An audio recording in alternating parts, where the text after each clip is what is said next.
First thing you do in post production, ukipatiwa as an editor, nimekupatia ndo hii hapa card zenye zimetoka field, what's the first thing you do? Just give it a try. You don't know? Okay.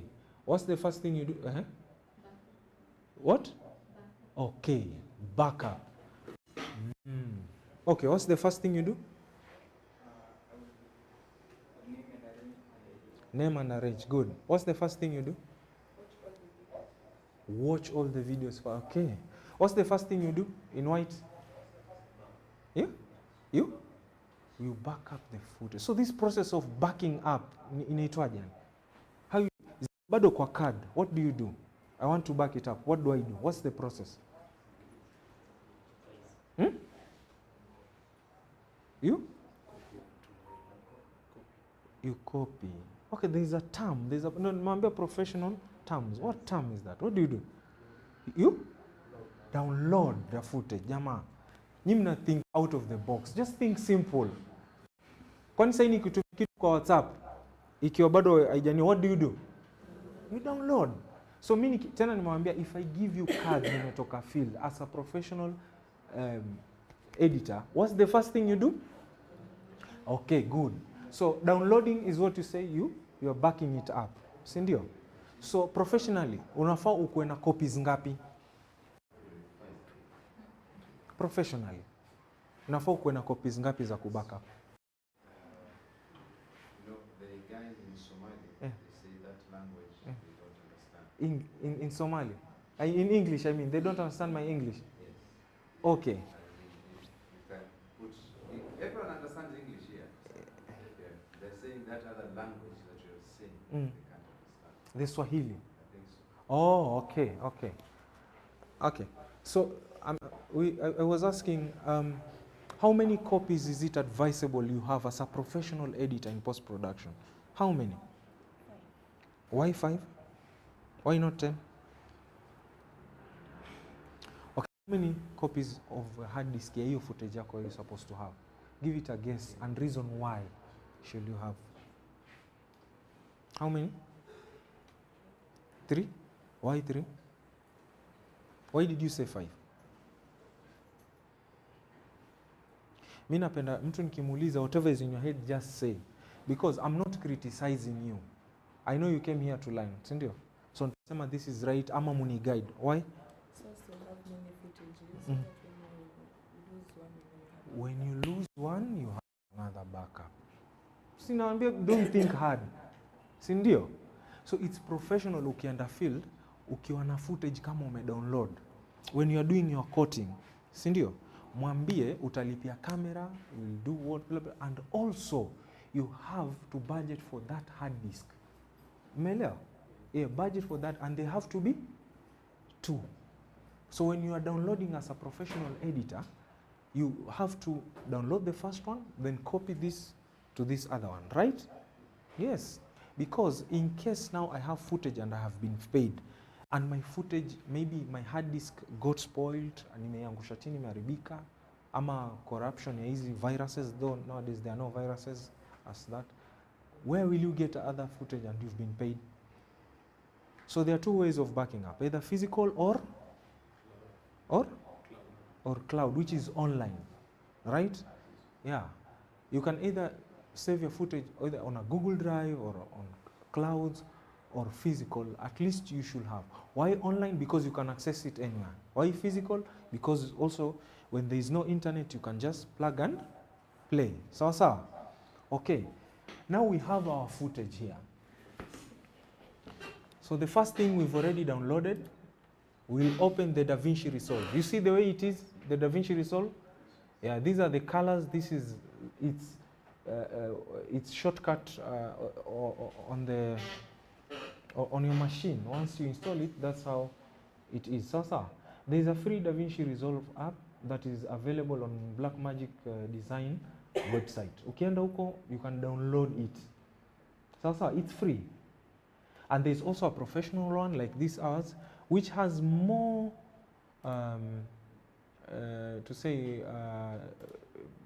specs that maybe you might not have on the free version. But for us, we can learn with the free version with our laptop. There's no need for paying for it, right? Yeah, at least for this competition. Okay, so this is how you access it. You just open, nime right click, ama unaweza double click. Umeelewa?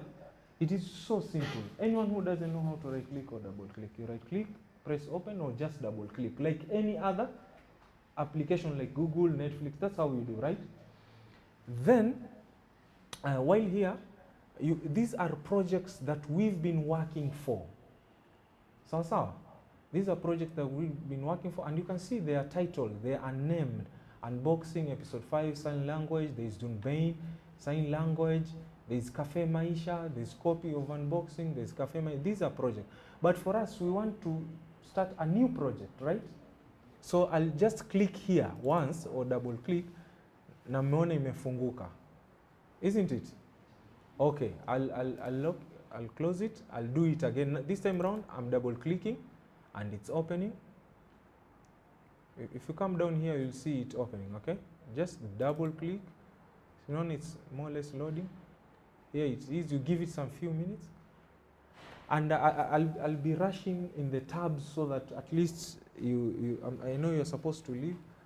So you come here, and when you are here, there's an untitled project. You can, if I right click here, I can import a project kama ilikuwa nimesave kwengine. I can export these projects kama nataka to have them in my hard disk so that I can use them somewhere else, right? So you can edit from our machine, then export the project. Once you export the project, you'll have a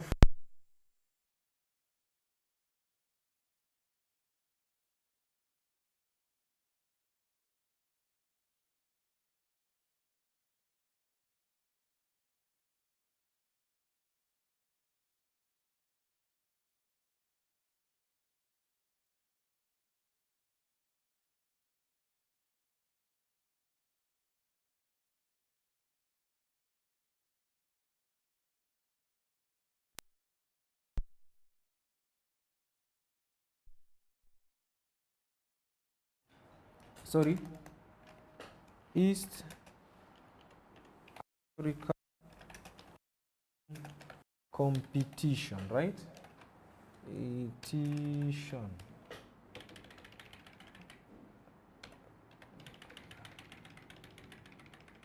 It's good you label it well because of easy access, right? Then I will create. Sasa, I create.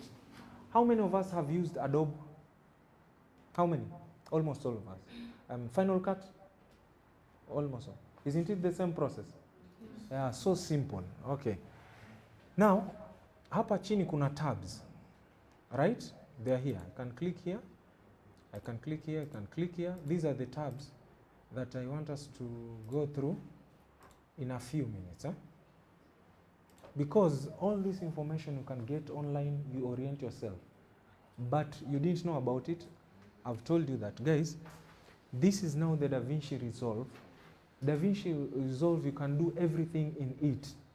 You can develop graphics here, you can generate graphics, you can do professional coloring. Professional color grading, you can do it here. Sasa, in fact, its interface of color grading is the best compared to none. But you can also do it in Adobe. But for DaVinci is the best. You see all these projects now, mnaziona za music, Diamond, Burna Boy, all that, they all use this DaVinci Resolve because it's more or less the most advanced. Sasa. And it's the easiest tool to use because everything here is more or less automated. Sasa. Yeah. At the same time here, you can design your sound. But which tabs do you use? This is the tab for editing here. This is the tab, this is called the edit tab. If you look down here, you can see the name. Then also here, there is the fusion tab, more or less like doing effects or generating graphics and all that, right? Then here, there is the color tab. Once you click it, you can see here the way it is. Then here, there is the Fairlight. Upper. If you click here, you'll see Fairlight. Fairlight, you can just tell how it is. Then here, you see, it looks like a rocket or what, because this one, you have to deliver your project, meaning I'm exporting it. Now, let me take you through. The first tab here. Sasa, this is the media tab. You see, once I clicked the media tab, all the storage of my footage is here. The access points. Utaziona. Easy. They are more or less the same like this. Si mnajua how to access the desktop and all that. This easy hapa. See, this is where you normally have your footage. So, this interface, normally you access it on this first tab known as the media, and it normally pops up here, right? Tuko pamoja?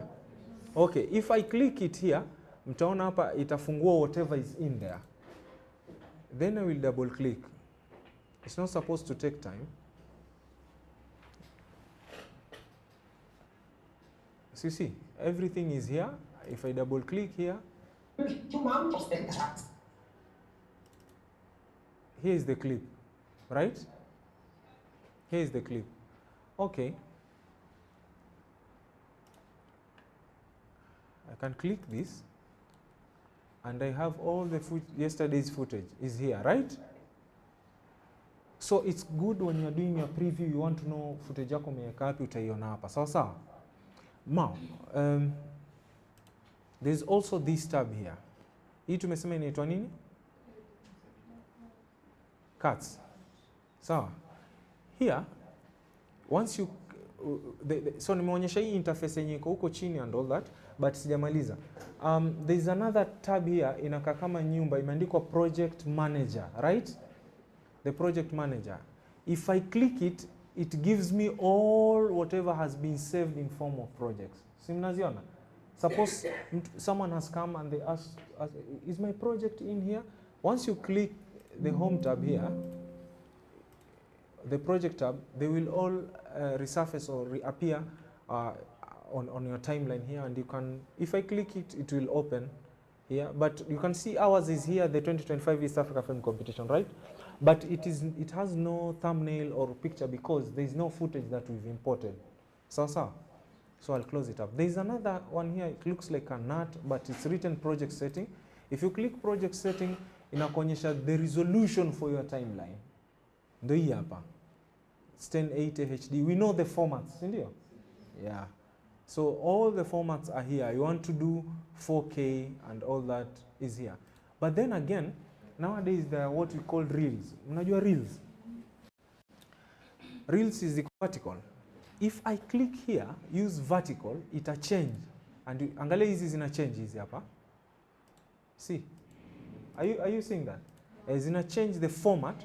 Then here, if I save, also the format here should change. But you wouldn't know until I import a project, which I'm going to share.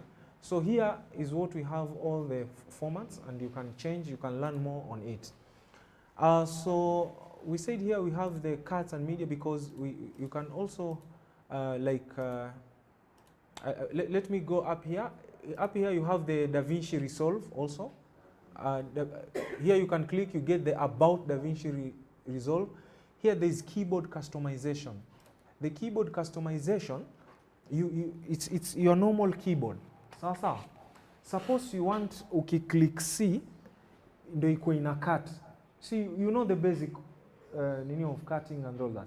So you can customize your shortcuts in such a way. If I click P, it's full screen. If I click C, it's cut. If I click B, it's bold or what.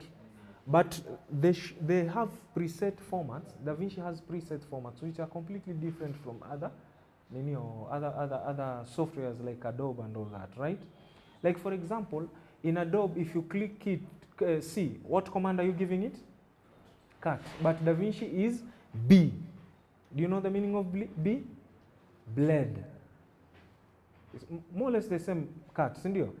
But now it's a bled because once you click C in Adobe, there is normally a bled that comes. So huku pia ni more or less the same, but the shortcuts are different. But you can customize your own here, right? You can choose. Okay. So still here, you can check for updates if you are online. once you check for updates, you can update. Like right now it's DaVinci Resolve 19, but tomorrow you'll see 19.1, 19.2, 19.3. All these updates, they have new customization, new properties to use. So, like right now, DaVinci every day is being improved to integrate with AI. Right now, if I put a clip here, and there's a command I can command that it generates for me the subtitles, it will do it automatic. But initially with Adobe we used to like type, sindio, subtitles. But DaVinci can do for you, so long as it's English. I don't know of other languages. So preferences here, you choose where you want your audio ikuwe inatoka VP, your output. If you are using the monitors, if you are using the headphones, you can change all that here. So. Okay, another thing is also you can quit the DaVinci. If you quit, it closes. That's how you close your DaVinci. Okay? Okay, now I want to take the shortest time possible. But here you can see all that is there is available here. The screens, the laptops are here, and also this, and also the speed editor. So this is our project, right? So I've clicked our project.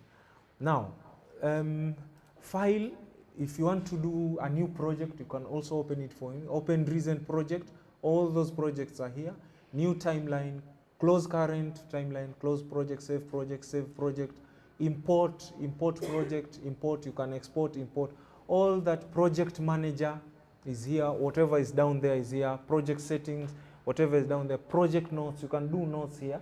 Ndo mwenzako kama ana work on the same remotely, they can access all the whatever notes you have. Edits are here. You can undo, redo, history, cut, copy, paste, delete, overwrite, fill to fill. All this is available on Adobe, right? Yeah, okay. The next thing, you can trim. Trim is just to edit and all that. Timeline, add transition and all that. Easy if you go through them yourself, then you'll be able to like get more information on it. The same tab that is here, the color and all that, they're here. You can do an auto color.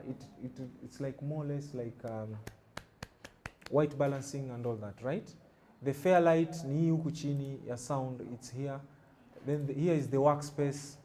You choose whether you want full screen or just to have those tabs, the two tabs, which is the monitor and all. If you need help online, also here you can type what you need and enter, and you'll be able to get help. Okay. Hapa ni effects easy, transitions ziko hapa. You all know about transition. Titles, if you want to generate the lower thirds, ndo hizo mnaziona. Yeah, and all that. Okay. Now let's go to the edit page. And first of all, you have to create a new bin, of course, we all know. 2025 film competition. You must name, huh? So this is the bin, iko hapa. Then in this bin, I will do, this is how you arrange your footage. So for easy access, I will do, this one I'll call it close up, new bin. This one I will call it long shot, new bin. Okay, if you have two close-ups, it's a long shot with two close-ups, it's a close-up. Then this one I'll call it close-up 2 for the second, or close-up your guest and host. Now, it's here in the master. Once you click, unaona huku zimefunguka zote, na ndo hizi hapa. Just like Adobe. You double click, you right click, then you import your footage. So I'll go to this.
promo, you want to put it on Instagram and all that, this is how you will do it. So then we go to Longshot here, we import again.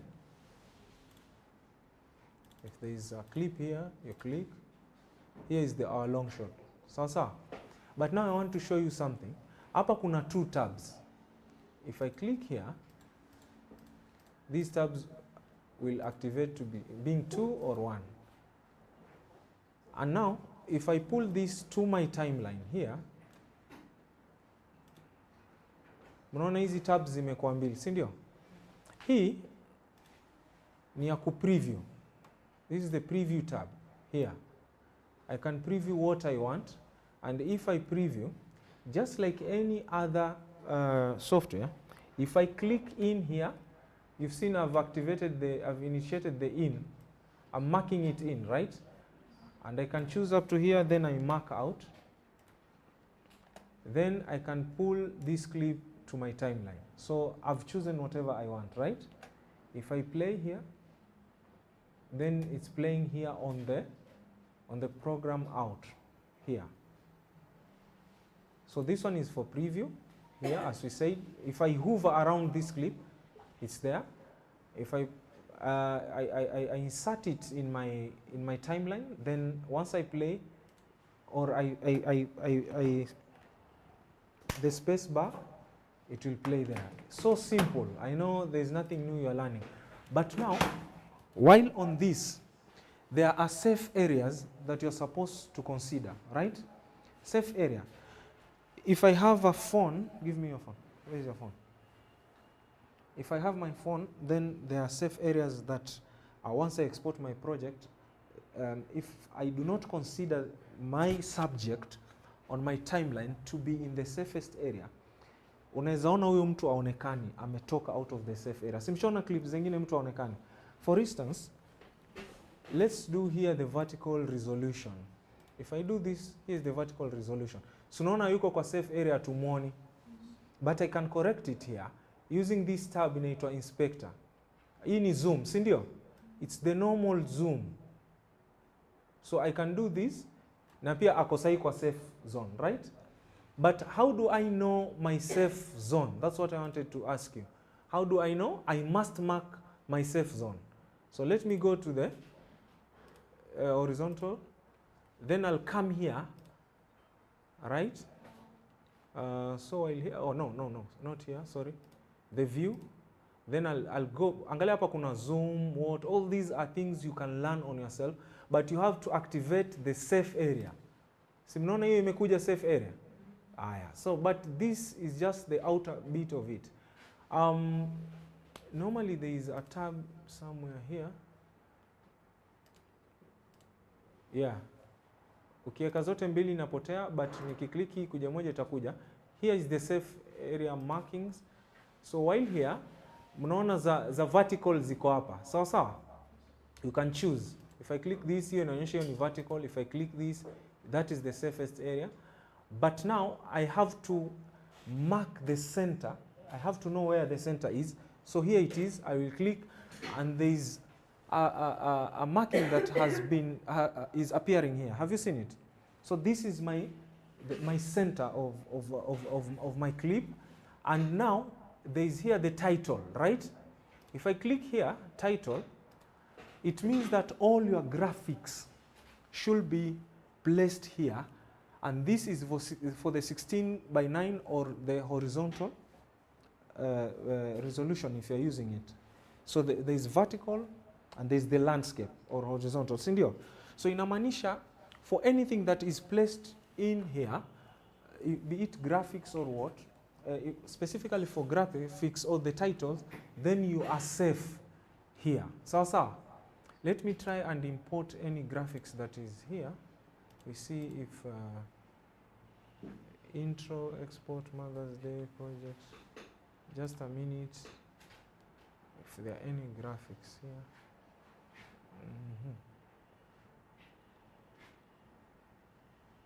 A space. Are there any graphics?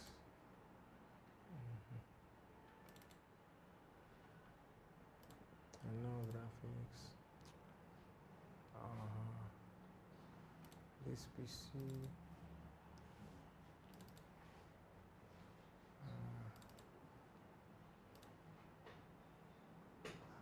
Okay, I'll import this. I've imported this logo, okay? So I'm taking this logo and I want to place it in my timeline. So what I will do, I'll have it on top here, right? So mnaona ni kubwa. So I will come here. Zoom ni kuongeza kupunguza. And if I'm okay with that size, then I will position it. X axis, Y axis. Y ni vertical, X ni horizontal, right? So I'll place it here. Utaivuta huko. You just click right, you add the figures or reduce. So I'll place it here. That's how we place our graphics, right? Yeah. So for DaVinci, if you the shortcut of having this screen full for us to confirm, you can customize it in such a way you can be previewing it there, or I can just click P, and if you do not have that screen, if you click P for you to confirm. So hata ukiwa nyumbani mko na TV analog or hii zile za kitambo zenye zimefura huko nyuma, any graphics that is placed in this title safe area, then we are safe. Sasa, and you can place it anywhere you want. If it's watermark, utaki mtu akuibie clip yako, unaiweka hapo. Sawa. Then you can also reduce the opacity if you want to reduce the opacity isionekane. All these are here. So this is the safest. So when you are doing your vertical, for example hapa, use vertical, then you save. Unaona pia hiyo title imekuja, si ndio? And I can either activate it or not. Just a minute. Where is it? Mark. So I can go to my view, safe area, and say off. I can go to my view, safe area, I say on. I go to my view, I can say safe area. I can remove the title. I go to view, safe area. I can put the title. Then also kuna section ya, I can go to view, safe area, and action. Action imeongezeka, yani any action, any movement that is done within this ninio, it's okay. So how do I like place my character to be in the safest side? I can use the X, Y, na namweka. Si mnaona? I can do that. I can zoom and do this, then bring it down. That's how people do it. Then I can reset all this. I can reset or Control Z. Sawa. Okay, let's go back to the. Now pitisha through these basics because this is exactly what you need for the film competition. You want to do vertical, you want to do the landscape. Sawa. Because if you shoot a normal close-up kama hii and you put the vertical and you do not know how to position it, there's no logic behind it. Sindio? You must know how to position it. Okay, so we all know here, you can either link, if you right click, just right click. If you click, naona hizi mbili ziko in red pamoja, si ndio? But now I want to unlink or delink. You all know this.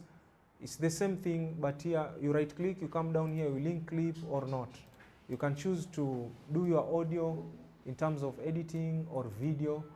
Na tumesema hapa, if you want to cut, let's say the video, the shortcut is what? B. B is for blend. So if I do that, blend has just resurfaced. Sindoyo? Then I click there. So it's so simple. This is the basic editing that all of you should know.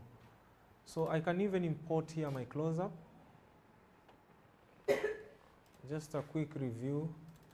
I go to her space. If there's a close-up, is there another close-up? Episode 9, guest long shot. Episode 8, guest long shot. What is this? Let's see. Okay, this one has already been edited, but let's do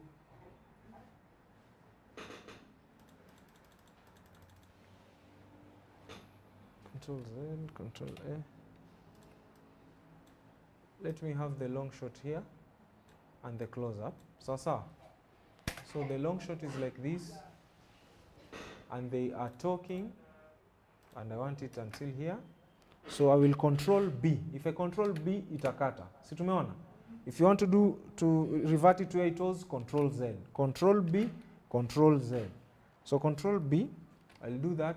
And let's say I want to delete, I highlight that, you delete. If you right click here, there's a clip there, it will ripple delete. Close up inakuja. Or what you can do, you can reduce your timeline here, then get your clip. Ukiishika tu unaweza move hapa, then you join, right?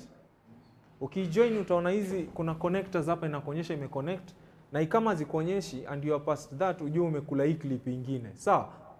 Okay, so simple. So me I will do this. I will right click here and I will do what we call ripple delete to close the gap.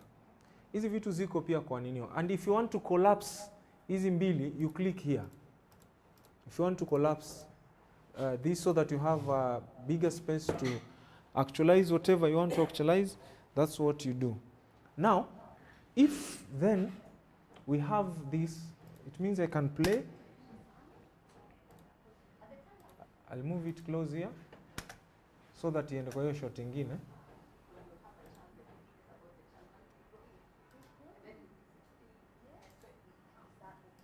It's a bit long, so let me reduce it, so that for purpose of learning haraka haraka. So I'll place it here.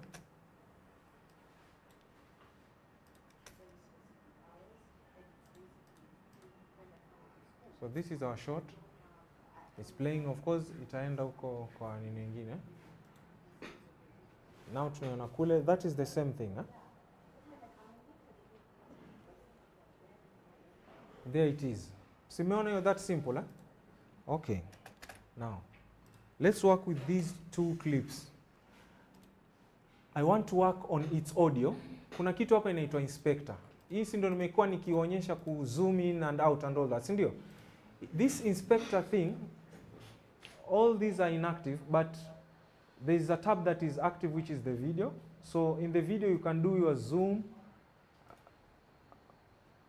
You can do your zoom in, zoom out, however you want to place your clip, right? This is the video. So if you want to flip this clip, I can flip it. Huyu apie huku, huyu apie huku. See, you see the flipping? Same to close up. If I can flip it, if I want, I can do magic also and flip it upside down. So. And such instances, they might look as simple as that, but at some point mnaweza taka kudo that. Why? Do you know the line of action? Kila mtu anajua line of action. Who knows line of action? Okay, it might be advanced. But suppose we are doing here a shoot, let's say a talk show, si ndio? At home. I'll place my camera here, near huyu, another one here, huyu, then I have a long shot, right? If I have her close-up, the camera is placed here. And his close-up, I place the camera behind here. Right? Suppose, ebu turn. Sisa yu ameana. So if I place my camera here for her and another camera here for her, then it's like the same way. So there's one camera here and another one here. But I can as well place his camera there. Itampata ama itampata? Itampata. Lakini nyumbani, when you are editing, someone who is at home, it will not make sense like he is talking to her. It will be like both of them, they are on the same side because you've placed it here.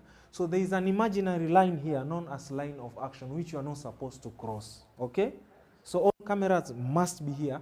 If the long shot is here, your close-up here and another close-up here. This imaginary line of action, which is straight, you are not supposed to cross it. But in film, when you are doing a film, you can cross it. This is for something like a talk show ya TV and all. How do you cross it in film? Suppose I have that dolly. So mnaona hii dolly ina move. Then I can justify myself if I place my dolly here as my long shot. I can move from this side, ni move na ile camera, ni kuje this side. I've shown you that I've crossed the line. Then I can have another camera here and another one there. It will make sense. But immediately, from these close-ups, niruke hizi close-ups, without justifying myself, mtaanza kuona, kwani hao watu wameka side moja or not? Mmenielewa? So suppose you've made that mistake, then you can rectify it here. If it's a close-up, you can flip it. Si mmenielewa sahi? Kama niliweka kule na nataka ionekane iko huko, I can just flip it here. But there are things zenye uta compromise. For example, if there is a writing hapa imeandikwa Ali, A-L-I, ukiflip hiyo ina flip. But there are ways you can do using graphics pia uitoe, ama you can put something there, maybe a title, and you fake it out, right? Yeah, so you must be mindful. You can crop here. If you click, you can crop right, left, and all that simple things. If you have a graphics, you can do opacity, we reduce hiyo nini and all that. Speed change, hizo zote mnajua, and all that. Lens correction, you can distort it. None. These are effects. The smallest, like positioning it in another way. So that is it for here. But now, that is for video. There's also for audio. So if you come here, the audio ndo hiyo tume activate. You just need to activate it. You can increase the volume or reduce there. You can pan so that her audio to appear on the left side if you're using earphones, and has the other person to appear on the right. You can choose how to do it. Voice isolation, hizi ni vitu zenye, if there is noise and you click the voice isolation, it can assist you kutoa hiyo sound ingine mbaya na ichukue yake peke yake, right? Okay. Dialogue leveler, all these are advanced things, but I think right now we need to know sana sana the voice isolation, right? These equalizers are also effects which you can learn in YouTube. For example, I want to increase, let's say, her bass. Yeah, the sound is so sharp, I want to do bass. There are techniques here to do which I take you, it will be too much, but you can do it so long as right now I've oriented you, you know how to use it, right? Okay, now we've known both audio and video, and there are simple things also here. If I click here, mtajiuliza hii ni nini? This is to add the timeline or to expand it, add in terms of, same to this. You can either expand or reduce here. You can control it here. Sawa. Yeah. Hizi ni zile if you want, if there is a clip here and I want to insert it, hiyo ndo ime-insert. If you click all these are things that you can learn on your own. Sawa. But now, if also you want to do your audio, sawa, here there is Fairlight. Ilikuwa nimewambia ni ya audio, si ndio? You click it here, it becomes inactive. Na hapa mnaona there is audio 1. Audio 1, it means this clip here is in audio 1 and video 1, right? But I can also make it to be audio 2 if I delink and pull it down here. Sorry. I've given it commands mingi, so smallest. Okay, ndo hii imekuja chini, right? Suppose nataka kupatia effects zengine audio hii imeharibika. So I can just delink and pull it down here, and when I come to Fairlight, it's here. Here there are some, hizi ni levels. Kuongeza ama kupunguza. If hiyo, it means ni audio 1. Audio 2 ndo hii. I can either add or reduce the audio levels. Hapa hivi. But same audio levels pia nimeonyesha zinaweza ongezwa kwa inspector, and you click here, audio ndo hii hapa. If you click the audio, it's still also here, but here it's more professional because mko na meters and all that to see what is to see what is happening. Here are the meters. But also these meters unaweza ziona huku. If you come here, there is a mixer hapa. If you click the mixer, Mtaziona ndo hizi hapa. In fact now they are low, so you can increase or reduce. Also this audio inaweza kuwa increased hapa tu kwa timeline ukitaka. You click here and you can see you can reduce or increase. You can see the volume. So these are just tabs yenye naonyesha, but nikifika you can expound on it. Now there's what we call color. You want to change the color of this project to customize it to your level. This is what nyinyi sasa mnafahamu learn a lot because it takes time. The color correction or grading. Sawa. Yeah. And here there are kuna so many tabs here that are supposed to assist you. And I cannot take us through all these tabs. But they are here. So many tabs to assist you in that.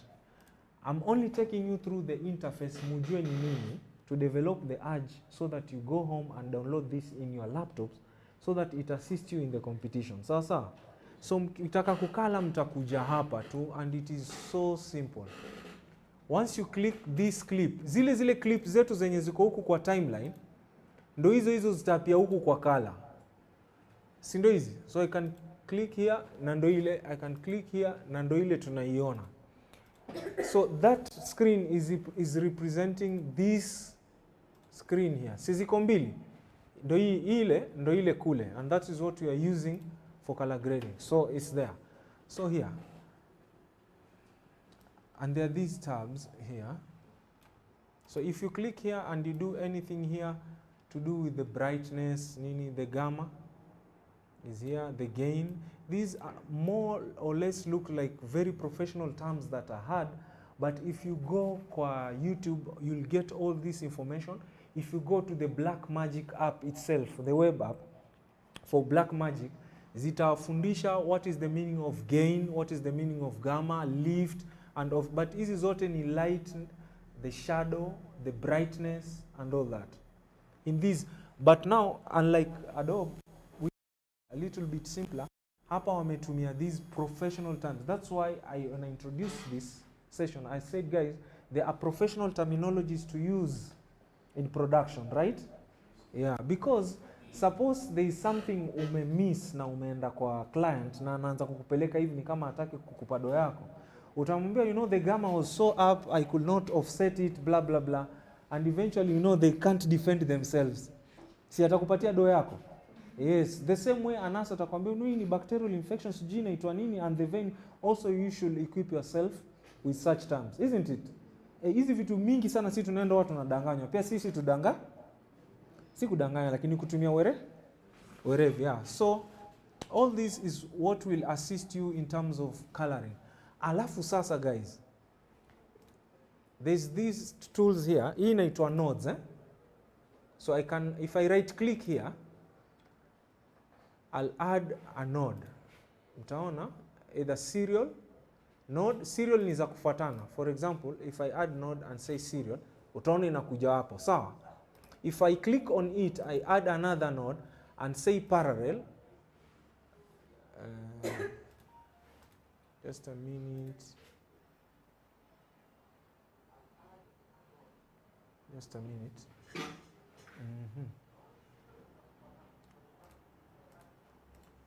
I want us to see this timeline.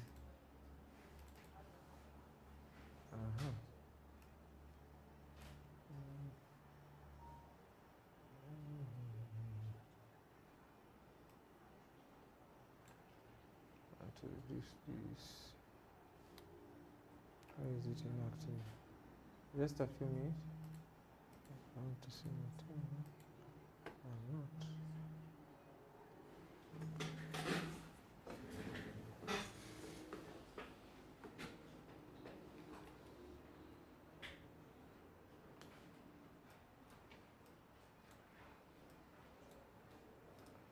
I'm adding a node here na niambia parallel. Unaona venye zimeapia? Sasa hizi node ni za kufanya nini? Hizi node ndo za kukala correct ama color grade, sawa? Look at that clip. Here there is saturation.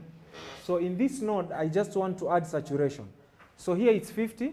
If I add, it will go to 100. Si mnaona kala imeongezeka? If I do 0, it will be in black and white. Si mnaona? If I do 50, 70, unaona venye imekuwa colorful, eh?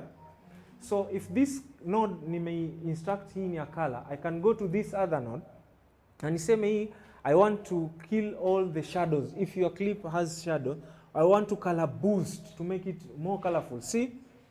So this one is for color boosting, hii nimefanya normal color correction, si ndio? If you want to activate, utaklik hapa kwa number tu. Alafu angalia, imeniambia hapo this is for primary balance. If I go to this, inaniambia this is for primary balance, saturation, whatever I'm customizing it for. So if I deactivate it, unaona ina turn color.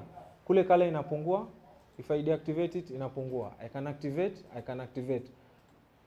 Sawa. So these nodes nazipatia different commands that I will want it to assist me. You see, I can add the shadows or reduce. I can gain, add the light or reduce and all that. Guys, this thing looks so complex, but once muki orient to it, it is so simple and it will assist you in achieving a lot. And I'll advise that you go to the Blackmagic website and learn about this. It will take you at least 2 or 3 days to learn normal grading. No, you do not understand on Blackmagic app. There is this experience center here. Here we train people all this, right? But you need a number of hours for you to be trained. Sawa. Alafu, now there's the Blackmagic camera app enye tumewambia mutumie, si ndio?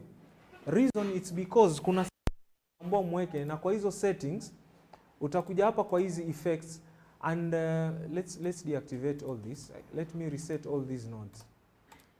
Zisikuwe na any command yenye nimezipatia. So ile footage yetu ile kuna LUTs, these are presets color schemes. Mnaona ngoma ya Bahati iko na color mingi, mnajiuliza nini? Blackmagic hizo vitu wameshawatengenezea. So you'll come here kwa effects. Let's say nodes zangu ziko hapa. So I'll click this effect. Alafu kuna kitu hapa inaitwa color transform. Hii color transform, color space transform, nikichukua ni drop hapa hivi, itanipatia sasa, itaniuliza hii footage yako umeikala na nini? Mimi nitaambia ni Blackmagic.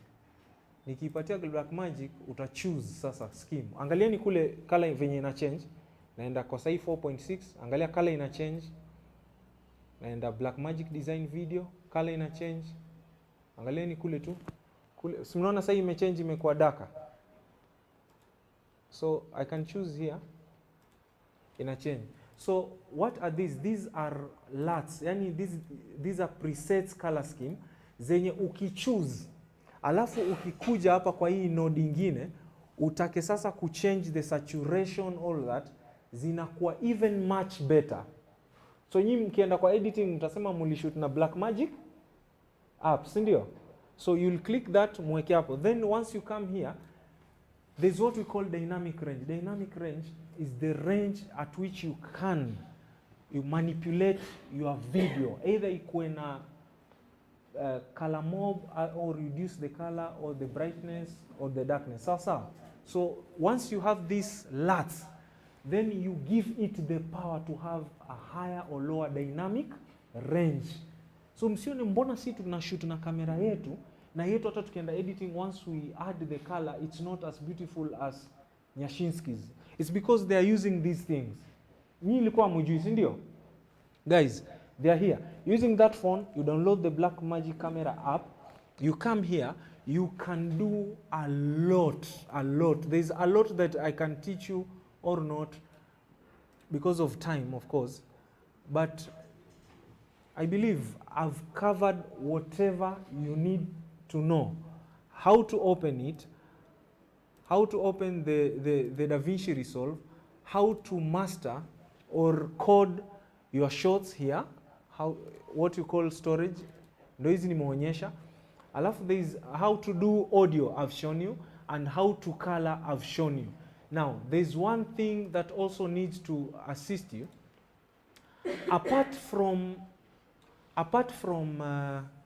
let's say, let me add another shot here. Let me remove this. Let me add a number of shots here. Apart from actually naming your shots in such a way, unajua close up ni hii, close up number 2 ni hii, and the long shot is here, there is what we call color coding. Color coding in such a way, I need to code my clips. Ndo nikiangalia hivi at a glance, I will know this is my close up and this is my long shot. Sawa sawa? How? It's either I will place these clips in different video 2. I know maybe this one is my close up. Or I can place it hapa kidogo. I can come here in video 2, right click, add a track. Sawa? It will add a track. Na nikivuta hii juu, mtaiona itakuja juu. So this is now video 4. So there is also video 1, video 2, video 3. Zote hizi ziko hapa. Ndo hizi. Video 1, video 2, video 3. So this is a way of coding your clips. Or we can come here to this close-up. I right click and you can actually rename your clip. Sawa. Sorry? You can open a file source. Itaenda huku, then huku you can rename your clip. Lakini itaenda offline. Let's say I can call this close up Ali. I know it will go offline there, but once I have this and it's here, hii imetoka kwa sababu nime rename. Ndio hizo. But let me show you again.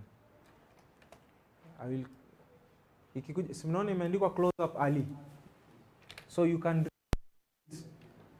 ndo ikusaidia ukikuja hapa, you can rename and also replace on different layers on the timeline. Here they are.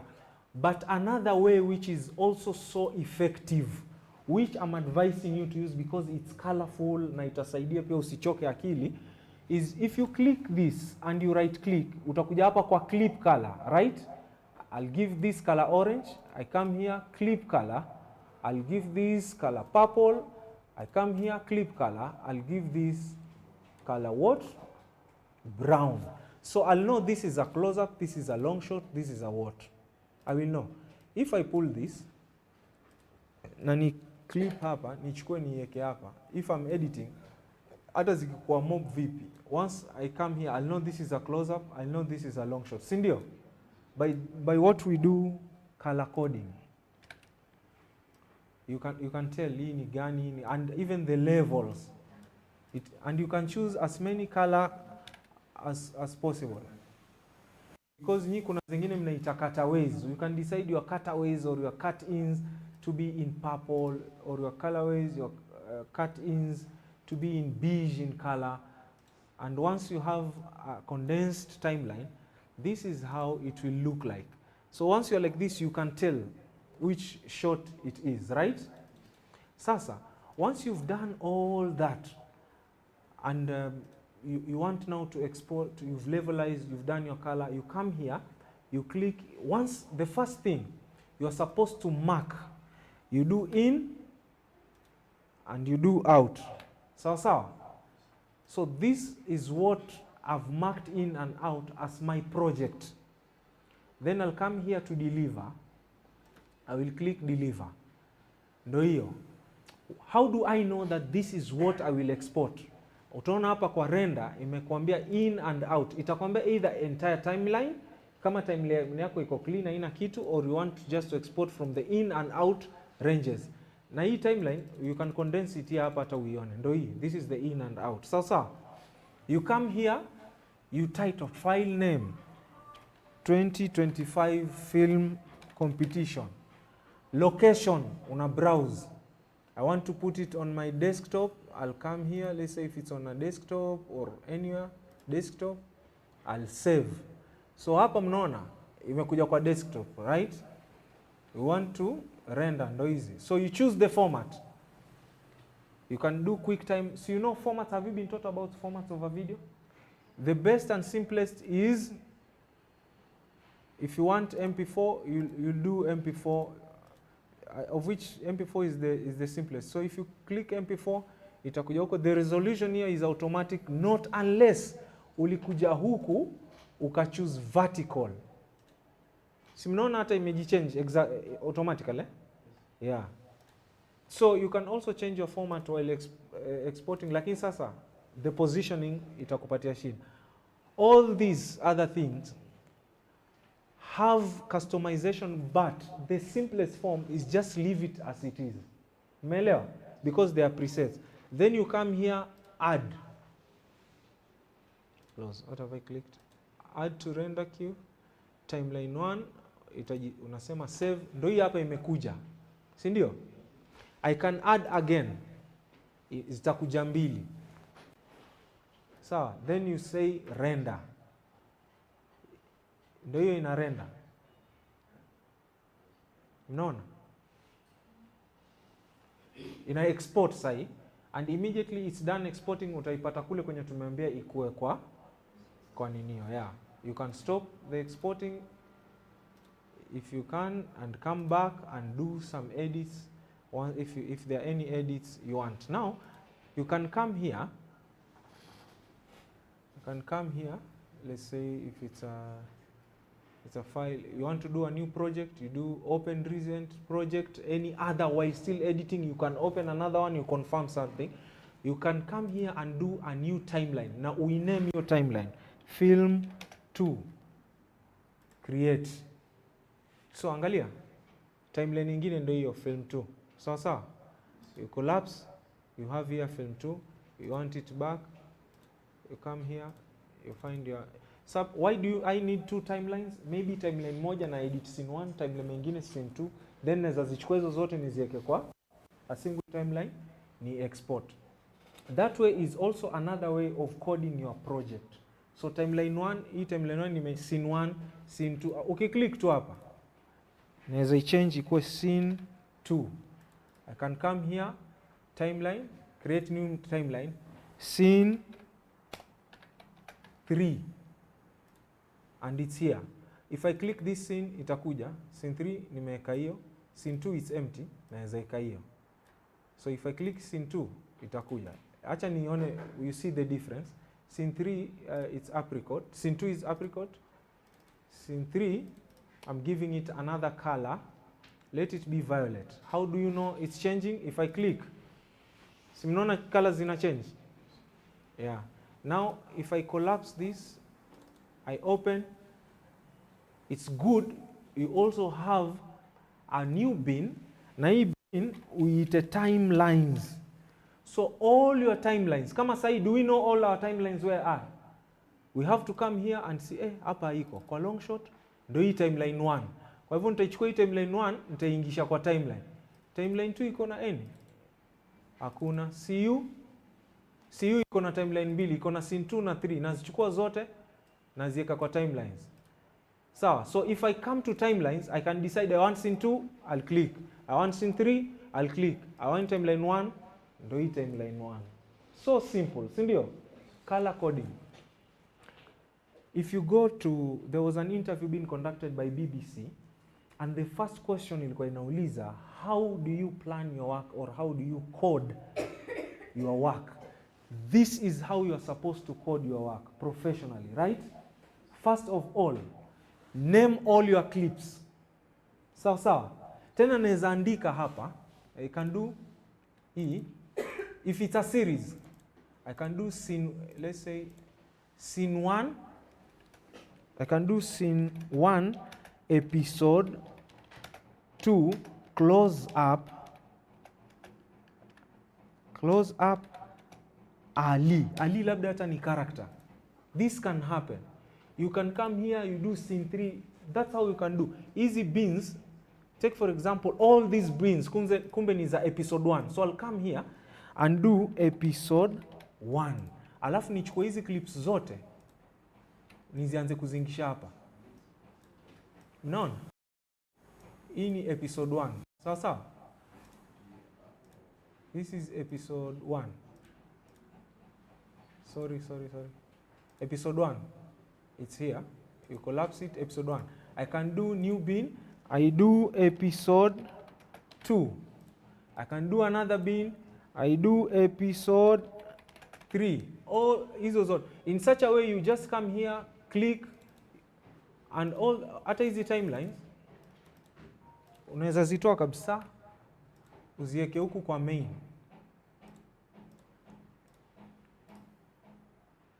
And then I can come here and do, so timelines are here, but I come here, there is footage for episode 1, 2, 3. So this is how you then you go further, you color code it even according to your to namings of timelines and even clips.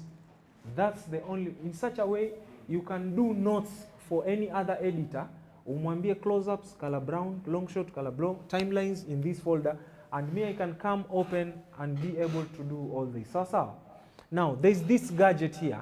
This gadget also can be connected here, and it's also for color grading here. There's no need of using these tools. All these tools are summarized here, but this is advanced editing. So apart from this, there's also this. You see, cut in, cut out. Yote iko hapa. Split, transition, cut in, cut out, move forward, back, timeline, source. Everything is here. You can sync your audio levels, full view.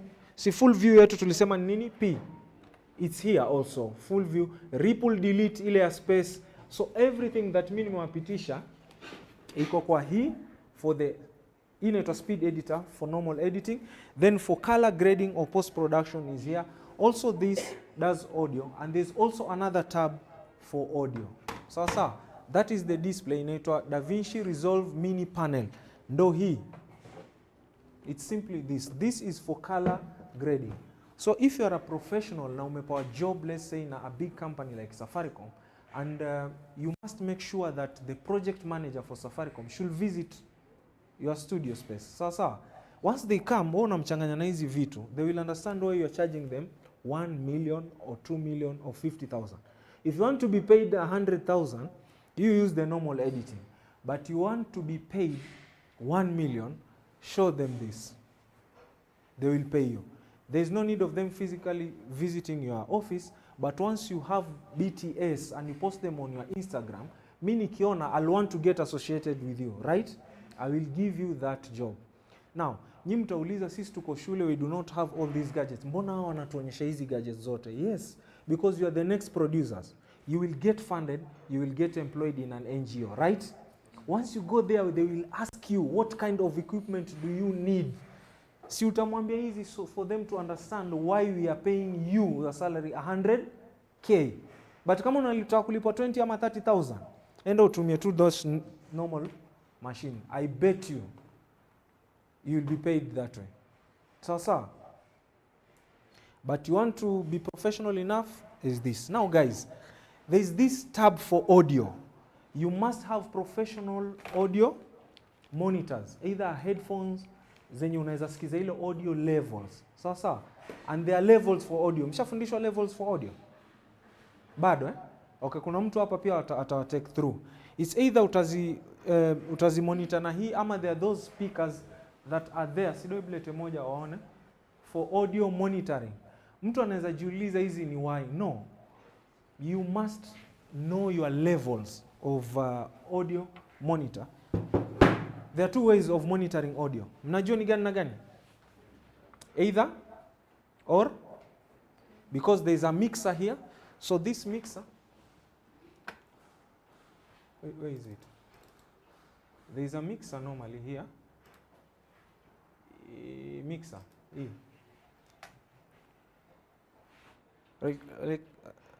Right now, we can tell that the audio is a little. This is number 3. Okay. So for us to see this audio, I'll come up to 3. Ndoi, and I can add the levels. Si ndo hizi hapa? Sinaona? Either nimezipunguza ama nimeziongeza.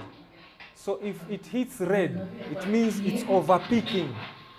So I can monitor using my eyes, or I can monitor using my ears. using easy monitors and all that. Naweza sikia kama ime overpeak and all. But the best way is also to know how to interpret these. For DaVinci hapa haifai kupita hii 10, -10. But normally for any other mixer huwa watu wanasema not above -6. But that's so detailed, and I believe mutafundishwa pia na walimu wenu. So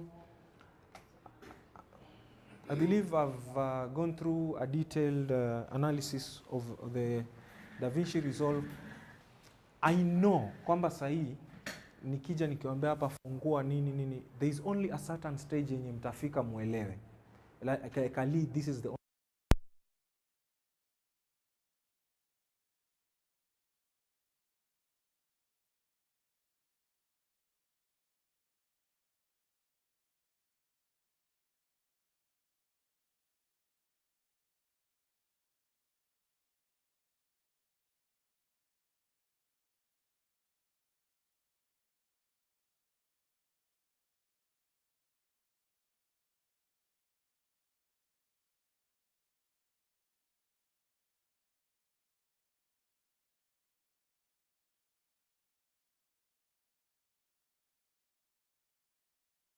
footage, si ndio? Why backup also apart from ati kwamba imeharibika? No, there are clients who request for their raw footage, because once you are done with your edits, watataka wachukue, let's say like Standard Bank, they have their branch also in UK. They will take it to their communication department and even develop another advert using footage za UK na za Kenya to show their globally. That can happen, right? So it's either you give them the physical one or anything that is online. So, besides that, nimeonyesha that you must code your footage, either put it into folders, do proper naming, use timeline, either color coding or different timelines. Sio tumeelewana? Hebu tuanze. Ya kwanza ni kufanya nini? Ku-download, right? After downloading, once it's here, downloading the backup, right? Tumesema backup ni mbili, either physical or online. Okay. Then after that, you must import your footage. Once it's here, what's the first thing you do? Sorry? You create bins. You must code your project. That's the professional term. So, coding your projects is for purpose of easy reference, uweze kuijua. Sawa. Na tumesema, you put it into, what are these? Bins or folders, sindio? You should also name your folders. It will either days or scenes or names, sindio? Then you must also name your, what are these? Shots or clips, sindio? Either scene or name of the actor or take 1, take 2. That's how. Another way is also using the, what is this? Timeline. To do what? Coding. Sawa. Timeline 1, 2, 3 or scene 1, 2, 3, right? Another way of coding your project is using colors. Si tumeelewana hiyo? Okay, hebu tuambie how we should code our project in timeline. Simama tuambie. Not in order, anyhow. Tuambie ya kwanza.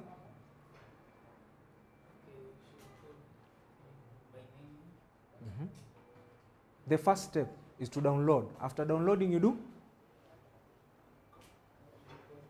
Sorry? Coding. How do you code your project?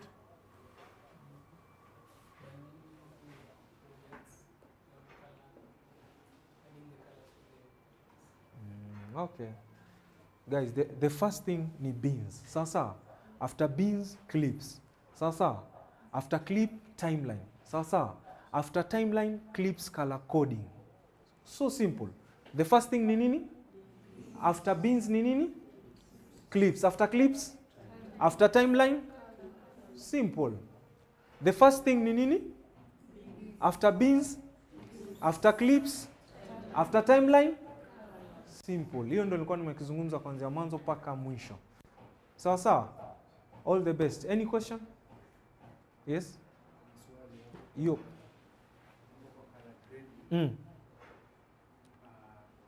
one be able to create a user preset? A user? Okay. Good. Okay. Yes, anauliza unaweza tengeneza hizi LUTs zenye nimeonyesha. Si hizo LUTs mmeziona hapo. Zenye nimechukua nikaweka na zikachange hizo color. Sawa?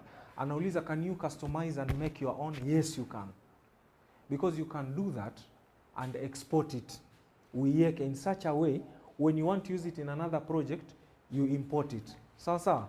And put it on these clips. Anasema demonstrate, but there's no much time because niliambiwa by 1, there are others who have a class at 1:30, right? But this is the, yes you can bro. You can customize your own project in such a way, if you have a branch here in Nairobi and you have another branch in Mombasa, and we have what we call corporate colors. Like, what's the corporate color for, you're from KMC? What's your corporate color? Blue and?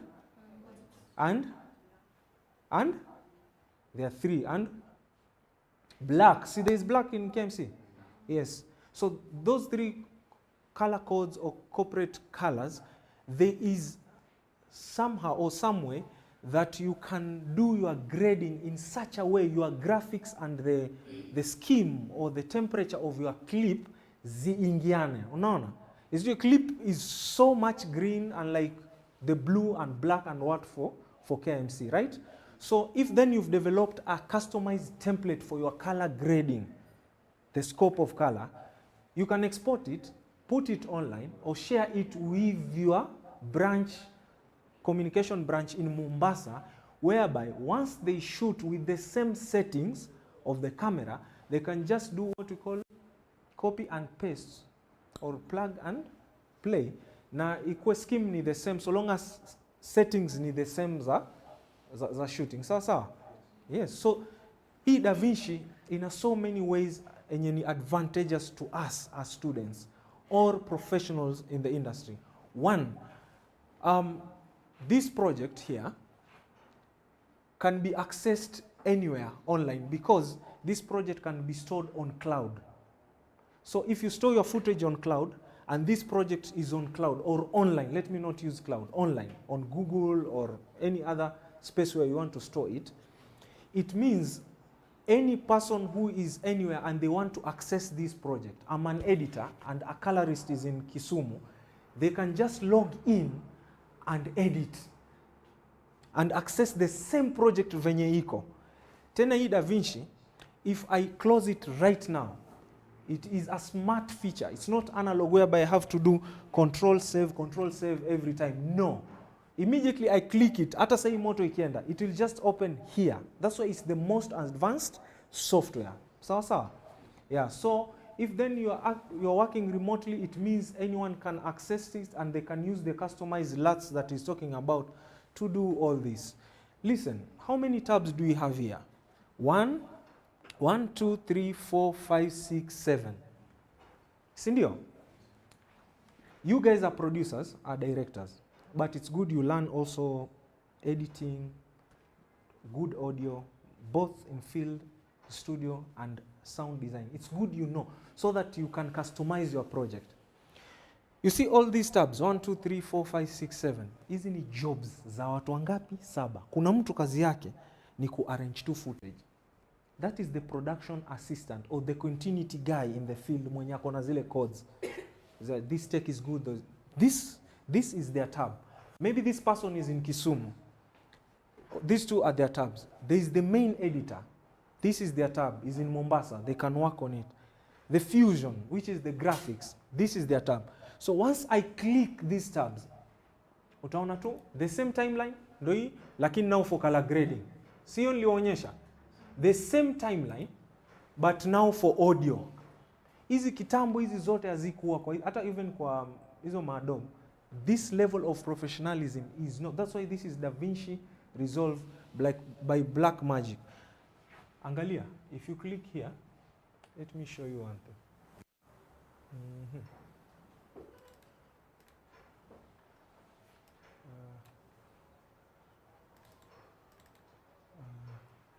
I don't know why it's inactive, but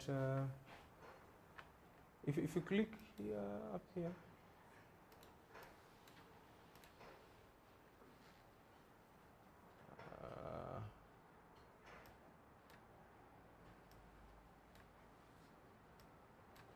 Okay, imenishinda kidogo, but if you click there, you can manipulate it however you want in terms of the bass, the audio design and all that, and these timelines, these meters and all that. You can level your audio, the actual dialogue, the music and all that. So even that music producer, they can use this tab to produce music hapa ndani because it's real time and I can see everything here. It's real time. Sawa sawa. Now, mwisho kabisa, so hapa nimeonyesha kuna continuity guy and all that. There's the main editor, there's the graphics guy, there's the color grading guy. In fact, color grading is the most paying right now in the world. Kuna watu tu, they are so good in color. Hata ukimpatia footage mbovu atakumekia poa. Color grading. Then there's this tab. Hii nimesema ni tab ya kufanya nini? Ku export. Hapa DaVinci tu anaita deliver. Hii tab pia iko na mtu wake. Who is the last person to view your project before you export? There are two. Who? Eh? The producer and the director. The producer and the? Okay. Also the client, they want to come and preview. There should be the last person to come before you export there. The whole crew should be there to preview before you export. Si ndio? So hapa ndo nasema kila tab iko na nani? Na mtu wake. But now, sum up. You are producers and directors.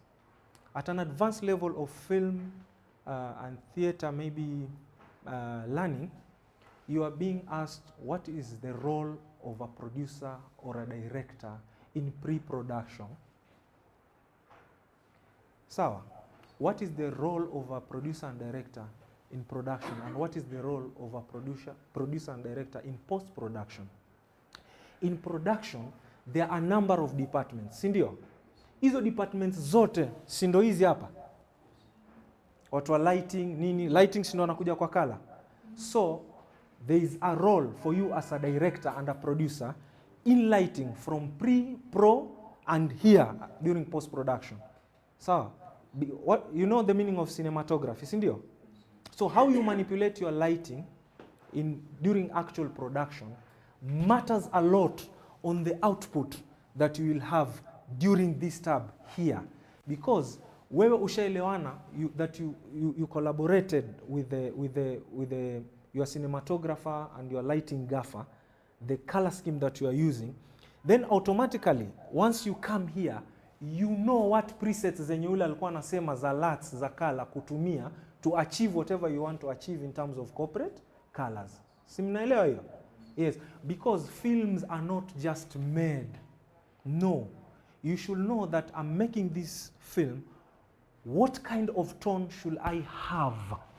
Ndo i-deliver hii message. Is it urban? Not urban tone music. Is it rural tone in terms of color scheme? Si ndio? Yeah, so umeenda huko, umetumia makala yellow na unataka hapa zikae village like. Will you achieve?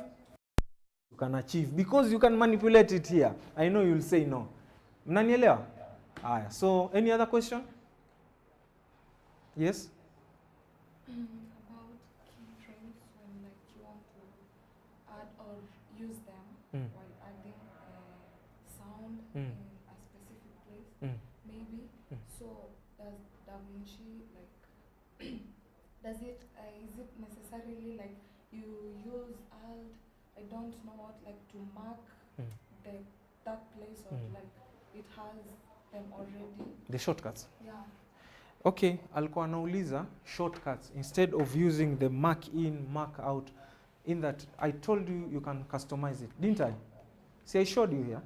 Yes, you can customize it.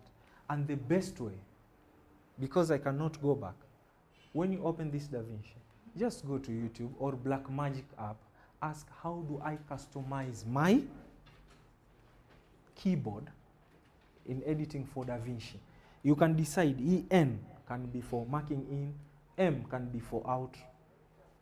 You can do all this. There's no need of, you can edit without using this mouse or this pad. If you use the speed editor or the DaVinci Resolve Mini panel for grading, this, you can edit without, because hii tungekuwa tumei connect, for me to move this cursor from here to here, I'll just do this, and it will go. So you can customize. The good thing here, they've already made it for you. Camera 1, camera 2, live, blah, blah, blah, blah. All that is here, in fact, named. But you can further customize it using your keyboard. Any other? Any other? Yes? Is it advisable to edit when your PC is connected to the internet? Because then you have to use your tool to edit when you're connected to the internet with the software and update itself. That's a good technical question. She's asking, is it advisable to edit while you are connected to the internet? Because when you edit when you're connected, while you're connected to the internet, what happens? The software can update itself. And is that wrong? No, it's not wrong. It will? It does interrupt? Let's say it's a 30-minute update.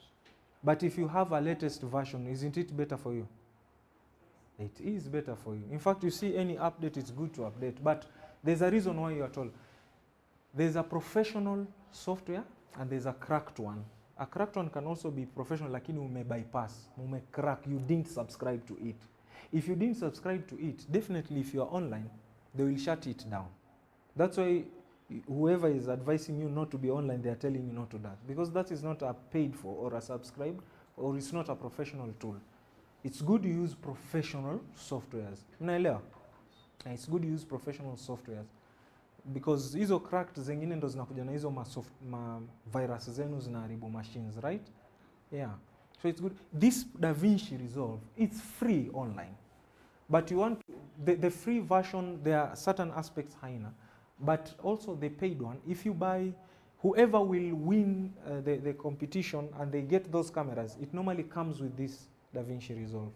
But once you're out of here, you'll get employed. Advise them to purchase. It's a one-off cost. So, then you'll not get those issues whereby you do not have to be online. In fact, it's good to be online because I have to learn on YouTube, then come implement. So it's good to be online while editing. Any other question? Yes? What are some of the features offered in the paid version? Some other features of adding the paid. Those features are just here. Only that some are inactive, some are active. Like part of the grading, part of it will be inactive, part of it will be active. There is the level of, a certain level of effects, including audio, you might not get them in a free version, but get them in a paid version. But I can tell you for free, once you get the free version now, and I have the professional version, and you have the footage that you will get from the films that you'll produce, we will achieve the same quality. That's a fact. So it's not that big of a It's not that big of a difference, yes, but if you want to be a professional one, yeah, you get the paid version. The last question? Yes? Can you edit a compound clip after That's a technical one. Anauliza, can you edit a compound clip? So, can you tell them what is a compound clip first? Can you tell them what's a compound clip?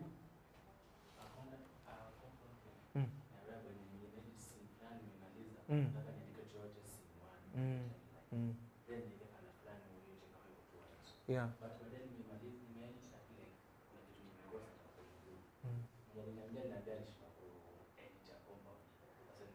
So compound clip ni naona hizi clip mbili. Me if I do this, angalia, I want to merge these two clips to be one. I'll make it compound. Right click, come here, new compound clip 1, create. Si zimekuwa one. If I control Z, anauliza, if I do this and I create, and I've gone 10 times ahead, how do I come, and I want to make a correction for the two clips. Look, these two clips, if you play them, you'll notice there are two.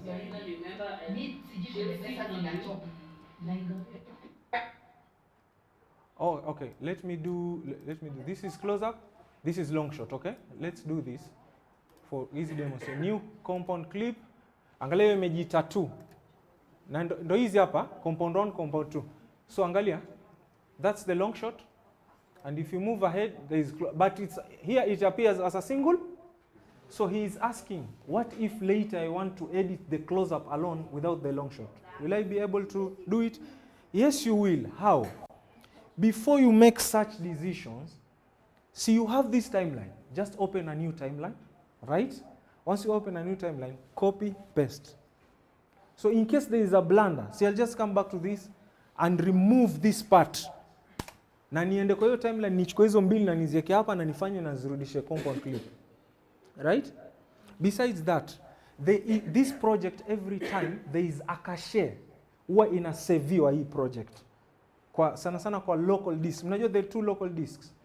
Hizi ma D na ma C. Hapa.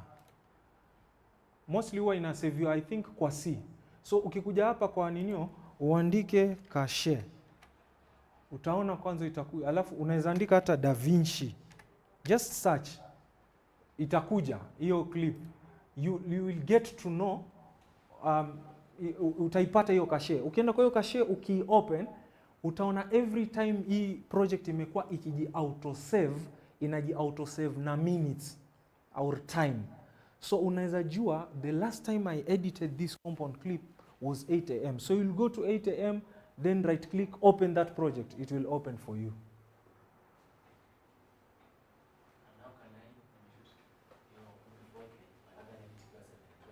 Sorry?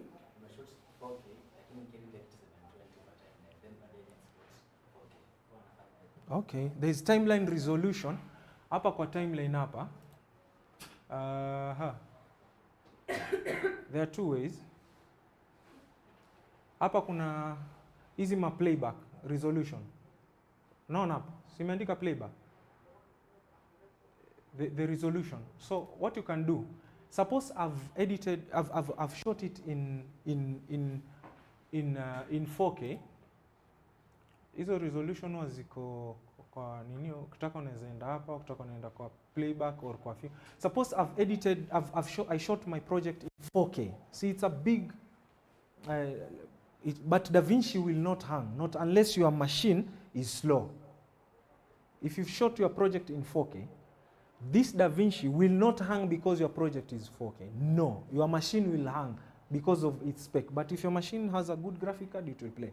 So you'll come here and change the timeline playback resolution. Sindo hii hapa. Playback, timeline, playback, resolution. Nitaweka half or quarter. Angalia nikiweka quarter venye inakaa, hata amuoni kitu. Sindio eh? So that you are able to edit. Then ukikuja hapa, nikisema hii timeline playback resolution, if I put it full, then it become even clearer. Umeona? It becomes even clearer. But again, kuna hizi settings niliwaonyesha sana sana pia za ku-export. Hapa you can decide what kind of resolution you want. See, it's here. 720, blah, blah, blah, 4K. You can decide. So you can shoot 4K and I export HD 1080. So it's possible. Yes? Any other comment? Tuko sawa? To stabilize a footage that is shaky.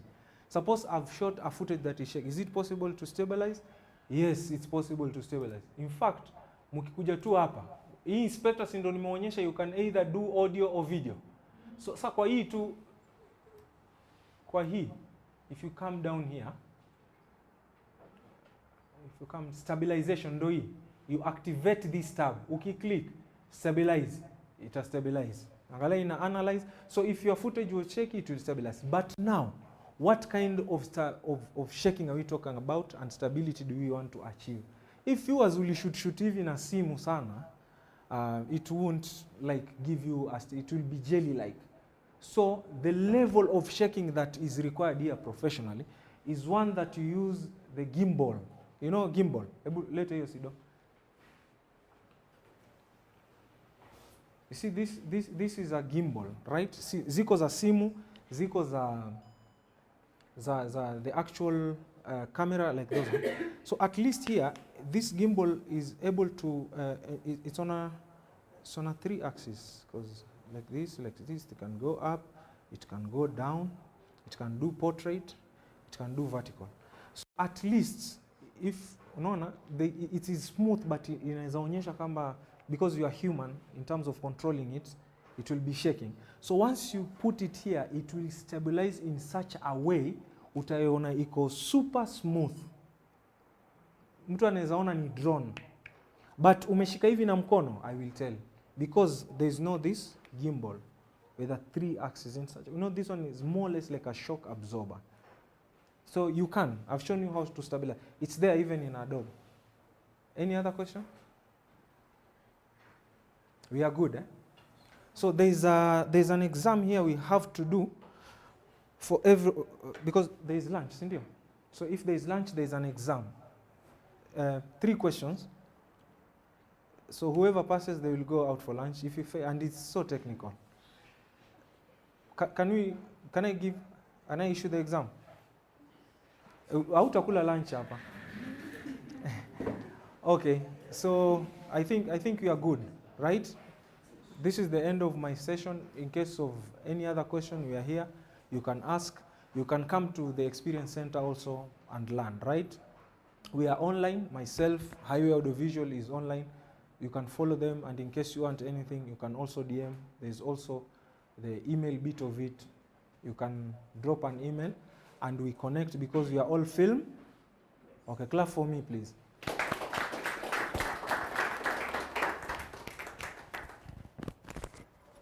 Thank you very much, Mr. Mwachua.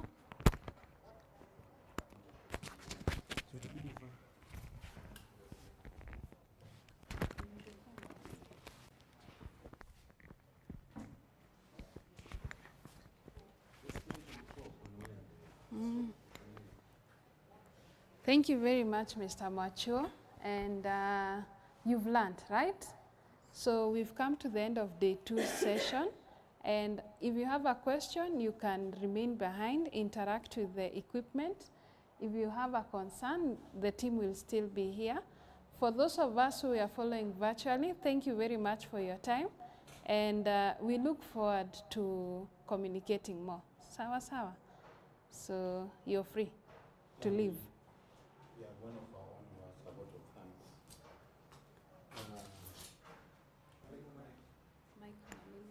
Oh, Mike, yeah. We as the Kenya Institute of Mass Communication, on behalf of our director, Mr. Peter Wakoli, and of course the Film Academy, we call it Academy, he knows, we want to pass a vote of thanks, mostly on behalf of the students, the trainees who are here, and those who are yet to come. Of course, we are coming in cohorts. We have another cohort coming at 2 o'clock. So that is the program that we have. So you can say your name, and then you pass a vote of thanks. Yeah, my name is Veli Tangai from the great Kenya Institute of Mass Communication. Guys, this has been a beneficial and educative session for us all, right?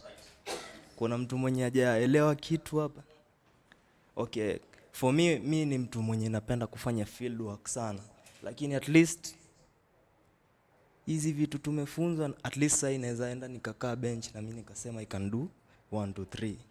Si unajua directors wao mpendi sana kukaa. Right? Yeah, so I want to say thank you to the entire team kwa kutufunza, and we promise you kwa tuta produce film na tutashinda hiyo kitu. Yeah. I believe kila kitu itakuwa sawa.